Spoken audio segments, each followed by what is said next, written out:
In the hierarchy I talked about at the beginning of this video, I said that rear mount is the worst position that he can be in. When I'm on his back here, he can't see me. My hands are close to his neck, so if he screws up for even a second, I'm going to finish the fight. He can't hit me, really. I mean, he can maybe clip me here, but I can do way worse things to him. And especially if we end up face down here, it's absolutely terrible for him. Because now I can use gravity, I can use my forearms, I can use my elbows, I can hit him here, and he's really, really in trouble. So once you get to rear mount, you're rarely going to abandon it for other positions because it is so dominant. But there are a couple of transitions and variations we should talk about. If your legs are long and skinny and flexible, which mine aren't, then a lot of people like doing this. They'll bring one leg across the belly here, and they'll triangle it behind their own knee, and then they'll hook underneath the leg.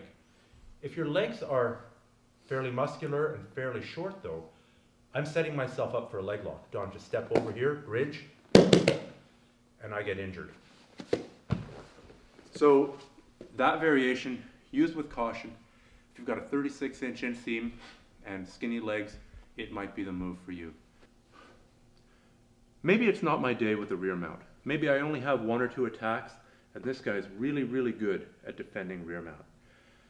You don't normally leave it, but here's one way that you can circle back from rear mount to top position.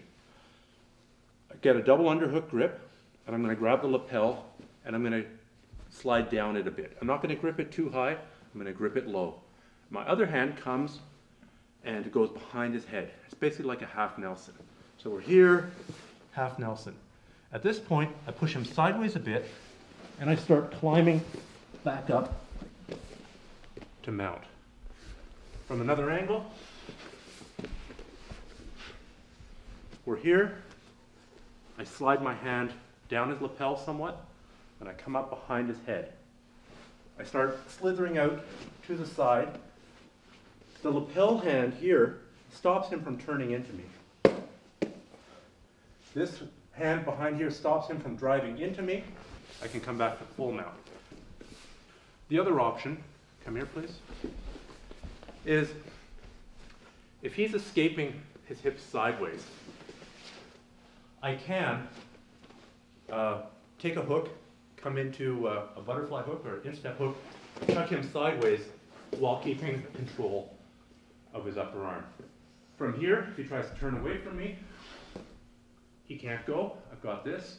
If he tries to turn into me, perfect, I have side mount. So that's another option if you want to abandon rear mount. If he's almost out anyhow, you might as well secure a dominant top position. So here we are, we're in the belly to the sky rear mount. Rear mount is unique because I'm in it whether I'm on top or on bottom. I have him in rear mount. Now it's better if he's face down as opposed to face up. So we're here, I can't finish him, I want him face down. Here's one way to do it. I take my hand and I'm going to cross face him here. I'm going to turn his head this way. At the same time, I'm going to take my other hand and throw it behind me. We're here, and I roll. From here, I can get him in a very uncomfortable rear mount position. Turn a bit this way.